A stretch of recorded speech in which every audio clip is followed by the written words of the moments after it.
kibi nnyo okubeera ignorant naye ate kibi nnyo okubeera ignorantly informed.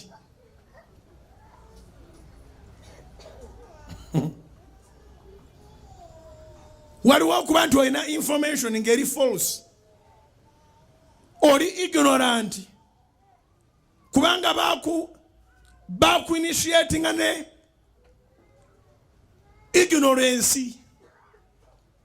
ignorant information. Nze bigambo ebimu nze mbyetandikirawo. Ndi ku university kati nkola masters yange ne nebuuza bino bye twogera byo baani ababireeta. Manye ekirungi ekiri ku university mu discussinga. Lecture oyinza omuwakanya ate ng'ensonga yo yentuufu. Kati nze ekigambo kyange kituufu. Omuntu akuwadde ebintu ebifa aba akuwadde ignorance.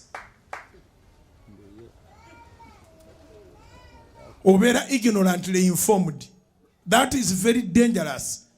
Omuntu apakidde omuntu temukyalinawo muteeka kirala n'ebyapakiddemu bifu.